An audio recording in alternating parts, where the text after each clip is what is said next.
Selamat sore dan salam sejahtera untuk kita semuanya. Kembali kita bertemu di tempat ini dalam peristiwa demi peristiwa yang telah bersama kita lalui, baik oleh saudara semuanya, rekan-rekan pers, maupun kehadiran saya dan kawan-kawan di sini dan kapasitas sebagai fungsionaris DPP Partai Nasdem. Hari ini saya memberikan keterangan resmi kepada saudara. Tentu merupakan hal yang menyangkut berita yang tidak mengenakan hati, memprihatinkan, dalam suasana penuh kesedihan yang menyangkut Profesor Dr. Yassin Limpo dalam kapasitas beliau sebagai Menteri Pertanian, sekaligus juga salah satu fungsionaris di DPP Partai Nasdem di Dewan Pakar. Hal yang saya pahami adalah semua kita menginginkan agar kita selalu konsisten untuk memberikan penghormatan kita atas upaya penegakan hukum yang berkeadilan di negeri ini. Dan itulah tugas dan misi kita semuanya, termasuk Partai Nasdem.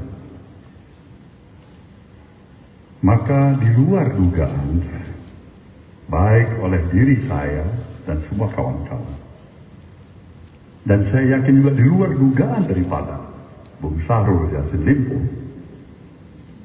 dia harus mengalami sebuah kondisi yang seperti apa yang dialami oleh dirinya pada saat itu. Dia meminta izin saya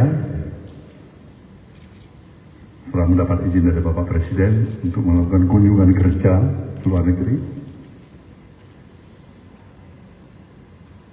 menerima penghormatan dan penghargaan atas keberhasilan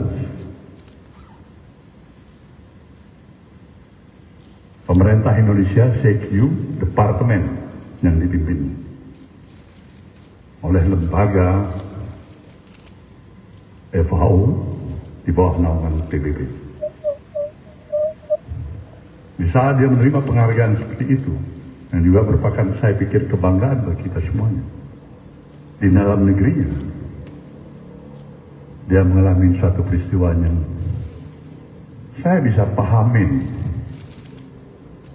bagaimana terhinanya dirinya, kecewa, sedih, terlepas daripada semua permasalahan upaya kita menegakkan keadilan atas hukum yang berlangsung. Tidak ada seakan-akan hari esok untuk menunggu dirinya kembali. Ini hal yang amat sangat mengusik hati saya. Tetapi sekali lagi, konsistensi dan penghormatan upaya penegakan hukum tidak akan pernah surut sedikit pun. Itu perlu saya tegaskan, baik atas nama pribadi maupun atas nama seluruh keluarga besar Partai Nasdem. Maka untuk itu saya sudah menerima laporan daripada Bung Syahrul. Atas nama DPP saya menyatakan segera menghadap Presiden, sampaikan surat pengunduran diri sebagai Menteri Pertanian. Agar apa? Agar sekali lagi memberikan penghormatan terhadap upaya penyidikan yang sedang berlangsung terhadap dirinya, agar dia penuh konsentrasi. Dan kita tentu, saya ingin mengajak semuanya kita untuk tetap memberikan ruang penghormatan kita kepada presumption of innocence terhadap ajas praduga yang tidak bersalah. salah, jalani, hadapi, laksanakan. Itu prinsip yang tegas dari kita. Jadi hal inilah yang paling penting, saudara ketahui, Nasdem tetap pada komitmennya. Ada permasalahan, jangan lari dari permasalahan, hadapin permasalahan. Kita ingin agar bisa memberikan semangat dan nilai kepeloporan selalu ke depan dalam upaya pemberantasan korupsi. Agar negeri kita bisa lebih baik, agar harapan dan cita-cita kita bersama bisa lebih terwujud sebagaimana yang kita harapkan. Inilah yang saya harus lihatkan pada saudara semuanya, dan saya mempersilakan saudara untuk menanya apa saja. Silakan. Nah, coba diatur Bung Charles. Ya. Selamat malam Pak Surya dan juga jajaran elit Partai Nasdem. Mohon izin datang dari kompas.com Pak. Pak Surya, saya datang dari kompas.com.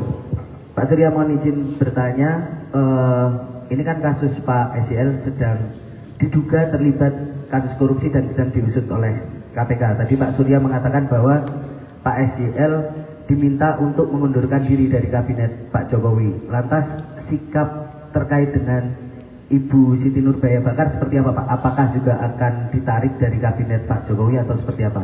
Seperti itu Pak. Oke. Satu lagi. Selamat sore Pak Surya, izin bela dari CNN TV.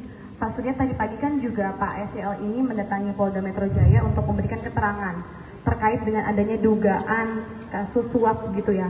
Itu artinya tadi dugaan suap tersebut ataupun laporan tersebut itu kepada pimpinan KPK yaitu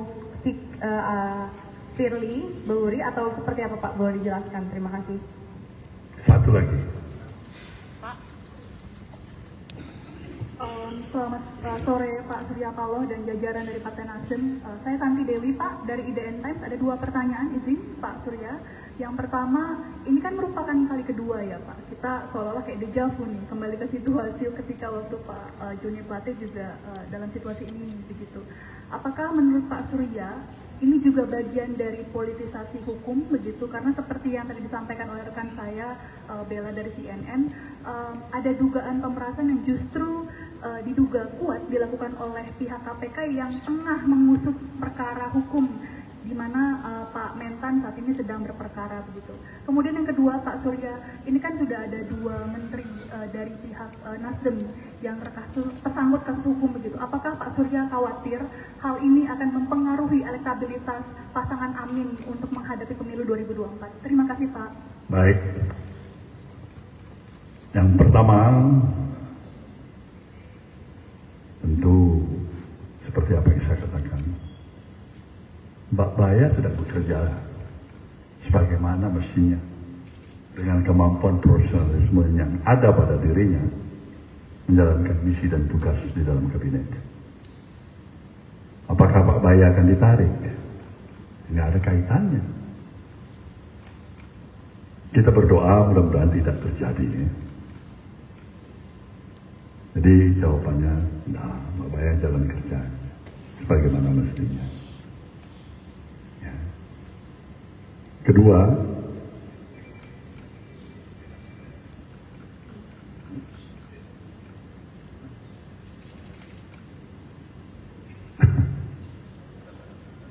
kedatangan Bung Sahrul dari kepolisian. Ya, itu mungkin hak beliau untuk mencari keadilan. Dan memang kita tetap memberikan kesempatan dan penghargaan terhadap seluruh inisiatif yang bisa lakukan untuk mencari keadilan itu. Kita belum tahu apa perkembangannya. Kita lihat, karena saya yakin pasti kawan-kawan pers juga mempunyai keinginan tahuan yang lebih dalam lagi. Saya yakin itu. Mungkin apa hasilnya? Nah, kita lihat lagi perkembangan yang kedua.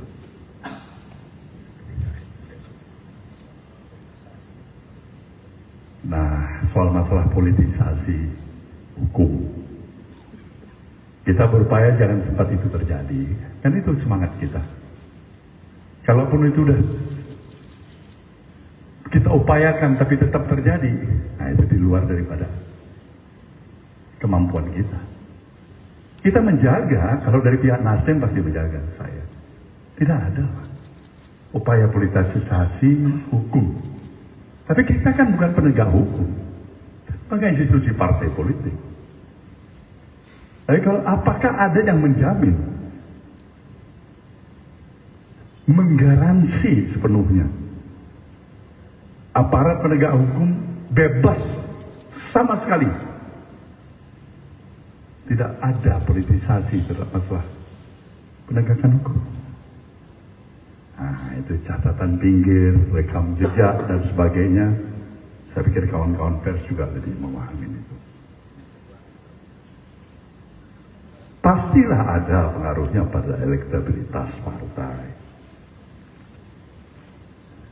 Dan juga, amin, pasangan yang didukung oleh Nasdem, Bung Anies dan Bung Muhaimin Iskandar. Pasti ada. Tetapi sebagaimana mana pengaruh ini? Ketika masyarakat yang juga mempunyai masih harapan dan keinginan, upaya-upaya membawa misi baru gerakan perubahan ini harus berjalan sebagaimana yang diharapkan. Saya yakin salah-salah bukan memberikan efek yang negatif. Insya Allah barangkali justru akan mendapatkan sesuatu. Empati barangkali kalau memang dilihat pendekatannya ini secara terus terang, terbuka, di mana salahnya, dan sebagainya. Tetapi sampai saat ini harus saya katakan, kita berikan kesempatan dan penghormatan kita kepada aparat penegak hukum yang akan berproses nantinya mungkin kepada pengadilan hingga menjadi suatu hukuman tetap. Apakah itu bebas, apakah itu mendapatkan hukuman, semuanya kita hargai. Baik, terima kasih.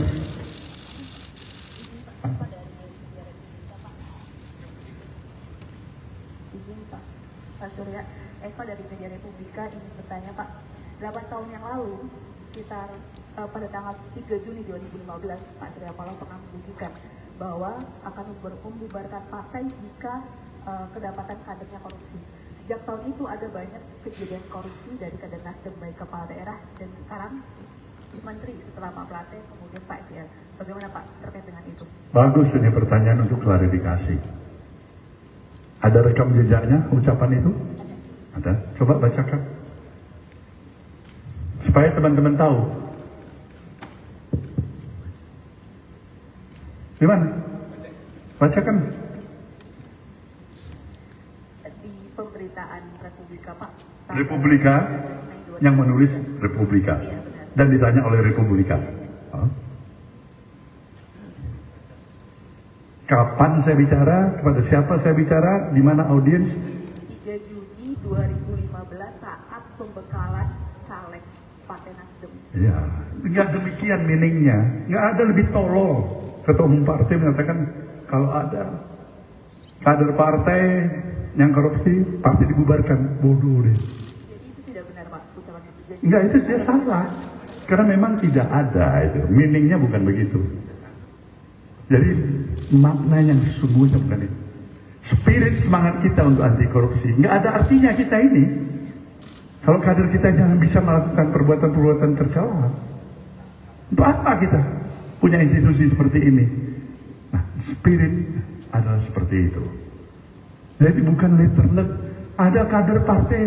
Siapa menjamin kader partai itu penyusup bisa masuk jadi kader partai kita hari ini? Kalau dia melakukan perbuatan tidak tercela.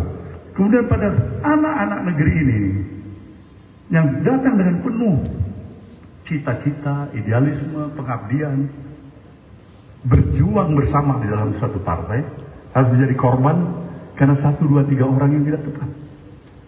Nah, itu tidak benar. Jadi Saya intinya mengkoreksi, bukan itu. Sesungguhnya. Baik, terima kasih. Ada?